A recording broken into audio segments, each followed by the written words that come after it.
And welcome to हंसते खेलते maths. आज हम पढ़ रहे हैं pair of linear equations in two variables. ये सीबीएसई का क्लास 10th का चैप्टर है और ये इस चैप्टर पे थर्ड वीडियो है। इस वीडियो में हम सॉल्व करेंगे एक्सरसाइज 3.2। तो चलिए फिर स्टार्ट करते हैं। First question, 10 students of class 10 took part in a maths quiz. If the number of girls is 4 more than the number of boys, find the number of boys and girls who took part in the quiz. तो जो भी find out करना है उसे x and y बोलो. So number of boys be x and girls be y. First condition, 10 students of class 10 took part in a maths quiz. तो यहाँ पे हमें बोला नहीं गया है कि उसमें से कितने बॉयज हैं और कितने गर्ल्स हैं. टोटल मिला के 10 है, इसीलिए फर्स्ट इक्वेशन बनता है x plus y is equals to 10. चलो इसके कोऑर्डिनेट्स निकालते हैं. अगर मैंने x की जगह 4 सब्स्टिट्यूट किया तो 4 plus y is equals to 10. y is equals to 10 minus 4 which is 6. तो y मिलेगा 6 और हमारे पॉइंट्स होंगे 4 and 6. सेकंड, अगर मैंने x की जगह 6 सब्स्टिट्यूट किया तो 6 plus y is equals to 10. y is equals to 10 minus 6 which is 4. तो 6 and 4 मेरा सेकंड कोऑर्डिनेट होगा. पॉइंट्स मार्क करते हैं. x है 4 और y है 6 तो ये यहाँ पे आएगा. x है 6 और y है 4 तो ये यहाँ पे आएगा. इसे हम करेंगे ज्वाइन. अभी second condition, if the number of girls is 4 more than the number of boys.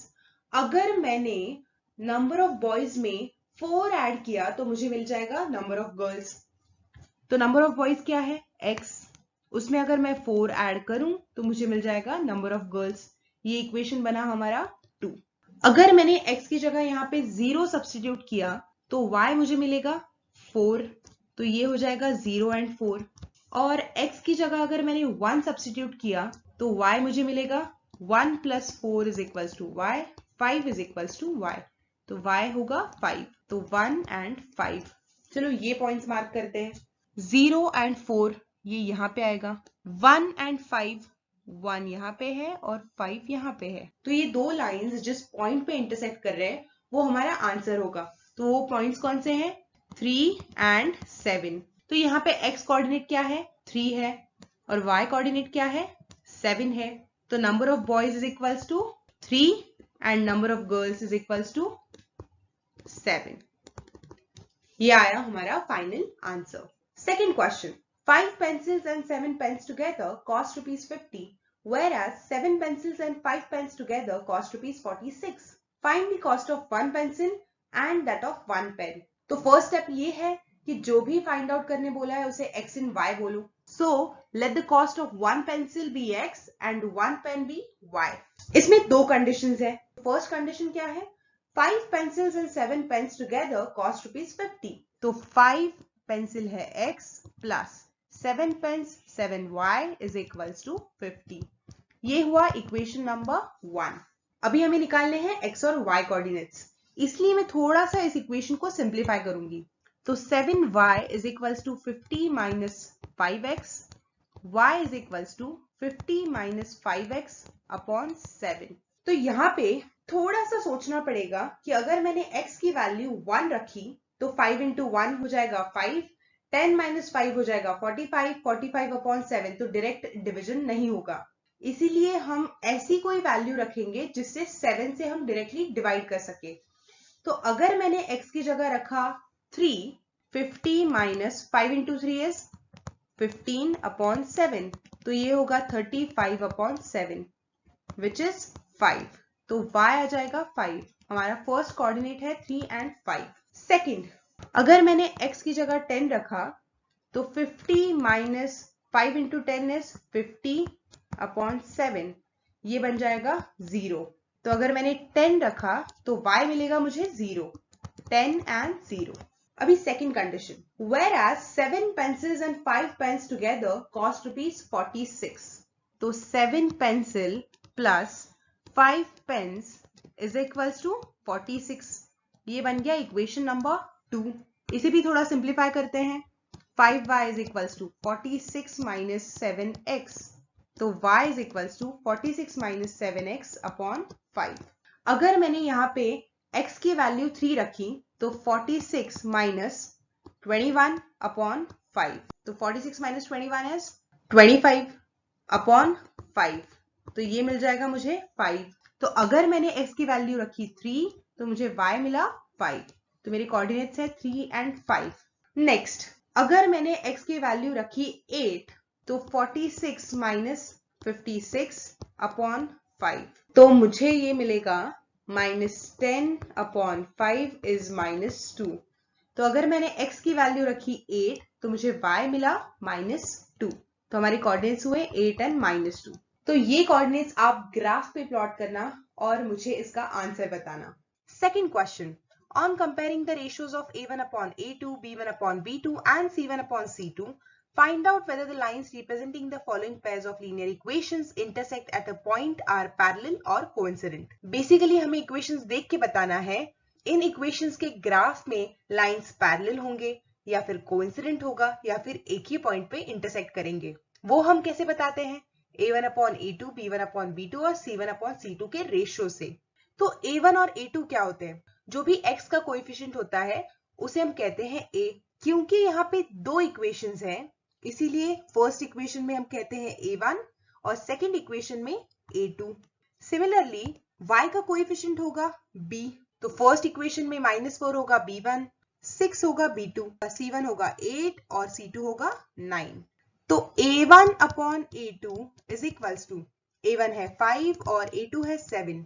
b1 upon b2 is equals to -4 upon 6। इसको और थोड़ा सिंप्लीफाई करूं, 2 2s are 4 and 2 3s are 6। तो ये आएगा -2/3 and c1 upon c2 is equals to 8 upon -9। तो यहाँ पे a1 upon a2 is not equal to b1 upon b2। ये कब होता है? जब लाइंस एक ही पॉइंट पे इंटरसेक्ट कर रहे हैं, उसी को हम कहते हैं यूनिक सॉल्यूशन। और जब भी सॉल्यूशन होता है तो उसे हम कहते हैं कंसिस्टेंट। लास्ट वीडियो में हमने सीखा था, चलो एक बार रिवाइज कर लेते हैं। a1 upon a2 is equals to b1 upon b2 is equals to c1 upon c2 हुआ। तो लाइंस होते हैं कोइंसिडेंट। कोइंसिडेंट मतलब इनफाइनाइटली मेनी सॉल्यूशंस, और सॉल्यूशन जब भी होगा तब इक्वेशंस बन जाएंगे कंसिस्टेंट। इसी को हम कहते हैं डिपेंडेंट भी। a1 upon a2 is equals to b1 upon b2 is not equal to c1 upon c2। ऐसे जब भी होगा तब पैरेलल। इसका होता है नो सॉल्यूशन। सॉल्यूशन ही नहीं है तो इक्वेशंस बन जाएंगे इनकंसिस्टेंट। तो इसी से रिलेटेड अभी हम क्वेश्चन सॉल्व करेंगे। चलो करते हैं। Second question, 9x plus 3y plus 12 is equals to 0 and 18x plus 6y plus 24 is equals to 0। a1 upon a2 is equals to a1 है 9 और a2 है 18।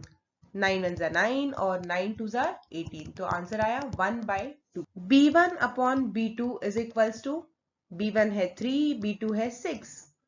तो 3 1s are 3, 3 2s are 6। तो 1/2। c1 upon c2 is equals to 12 upon 24। 12 1s are 12 और 12 2s are 24। तो ये भी आ गया 1/2। तो इससे हमें क्या पता चल रहा है कि a1 upon a2 is equals to b1 upon b2 is equals to c1 upon c2। ये कब होता है? जब लाइंस कोइंसिडेंट होते हैं तब। इसीलिए इसका आंसर आया coincident. Third question, 6x minus 3y plus 10 is equals to 0 and 2x minus y plus 9 is equals to 0। a1 upon a2 is equals to a1 है 6, a2 है 2। तो 2 1s are 2 and 2 3s are 6। तो ये आ गया 3। b1 upon b2 is equals to b1 है -3 and b2 है -1। तो minus minus ये प्लस हो जाएगा और आंसर आ जाएगा 3। c1 upon c2 is equals to 10 upon 9। तो इसमें क्या होगा? तो इसमें a1 upon a2 is equals to b1 upon b2 is not equal to c1 upon c2। तो ये कब होता है? जब लाइंस पैरेलल होते हैं। Third question, on comparing the ratios of a1 upon a2, b1 upon b2 and c1 upon c2, find out whether the following pair of linear equations are consistent or inconsistent। तो consistent कब होता है? जब unique solution हो और coincident हो। और inconsistent कब होता है? जब लाइंस पैरेलल हो। First question, 3x plus 2y is equals to 5 and 2x minus 3y is equals to 7। तो a1 upon a2 is equals to a1 है 3, a2 है 2। B1 upon B2 is equals to 2 upon minus 3 and C1 upon C2 is equals to 5 upon 7. तो यहाँ पे A1 upon A2 is not equal to B1 upon B2. इसका मतलब है इसका unique solution होगा, तो इक्वेशंस कंसिस्टेंट होंगे, इसीलिए इसका आंसर आया consistent. Second question, 2x minus 3y is equals to 8 and 4x minus 6y is equals to 9. तो A1 upon A2 is equals to A1 है 2 और A2 है 4. तो 2 1s are 2 and 2 2s are 4. तो ये आ गया 1/2. B1 upon B2 is equals to B1 है -3 and B2 है -6. तो ये माइनस माइनस प्लस हो जाएगा. 3 1s are 3 and 3 2s are 6. तो ये भी आ गया 1/2. C1 upon C2 is equals to 8 upon 9. तो यहाँ पे हमें क्या दिख रहा है? A1 upon A2 is equals to B1 upon B2 is not equal to C1 upon C2. ये कब होता है? जब लाइंस पैरेलल है. तो इक्वेशंस कैसे होंगे?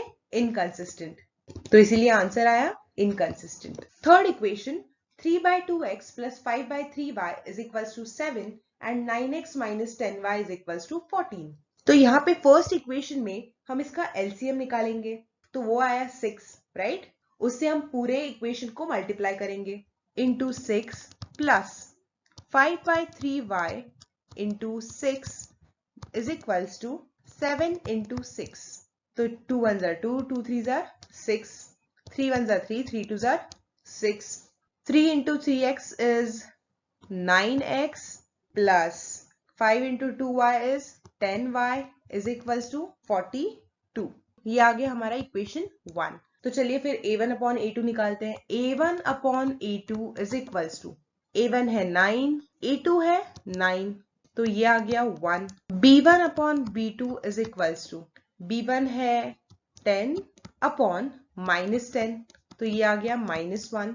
C1 upon C2 is equals to, C1 है 42, C2 है 14, तो 14 1s are 14, 14 3s are 42, तो ये आ गया 3. इसमें हमें क्या दिख रहा है अभी? A1 upon A2 is not equal to B1 upon B2. इसका मतलब है इसका यूनिक सोल्यूशन है, और क्योंकि इसका सोल्यूशन है इसीलिए इक्वेशंस बन गए कंसिस्टेंट. तो हमारा आंसर आया consistent. Next question, 5x minus 3y is equals to 11 and minus 10x plus 6y is equals to minus 22. तो यहाँ पे A1 upon A2 is equals to, A1 है 5 और A2 है -10, which is again -1/2. B1 upon B2 is equals to, B1 है -3 और B2 है 6, तो ये भी आया -1/2. C1 upon C2 is equals to 11 by -22, तो ये भी आया -1/2. तो इससे हमें क्या पता चला? A1 upon A2 is equals to B1 upon B2 is equals to C1 upon C2. तो ये कब होता है? जब कोइंसिडेंट होता है. जब कोइंसिडेंट होता है तब इनफाइनाइटली मेनी सॉल्यूशंस होते हैं. इसका मतलब सॉल्यूशंस है, और सॉल्यूशंस है तो इक्वेशन कैसा होगा? कंसिस्टेंट.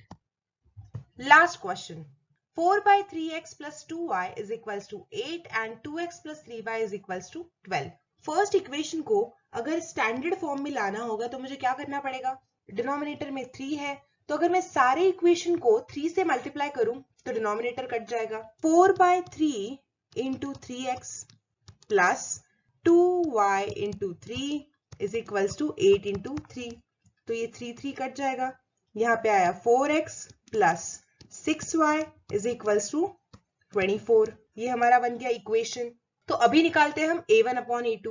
तो A1 upon A2 is equals to, A1 है 4, A2 है 2, तो 2 1s are 2 and 2 2s are 4, तो आंसर आया 2. B1 upon B2 is equals to 6 upon 3. इसका भी आंसर आया 2. and C1 upon C2 is equals to 24 है C1 और 12 है C2, तो ये भी आया 2. तो A1 upon A2 is equals to B1 upon B2 is equals to C1 upon C2. ये कब होता है? जब लाइंस कोइंसिडेंट होते हैं, इनफाइनाइटली मेनी सॉल्यूशंस होते हैं, और जब कोइंसिडेंट है, इनफाइनाइटली मेनी सॉल्यूशंस है, तो ऑब्वियसली इक्वेशंस कंसिस्टेंट है. तो हमारा आंसर आया कंसिस्टेंट. अगर आपको इस टॉपिक से रिलेटेड कोई भी डाउट है तो आप मुझे कमेंट सेक्शन में लिख सकते हैं। और अगर आपको मेरा ये वीडियो अच्छा लगा, यूजफुल लगा, तो please like, share and subscribe. Thank you.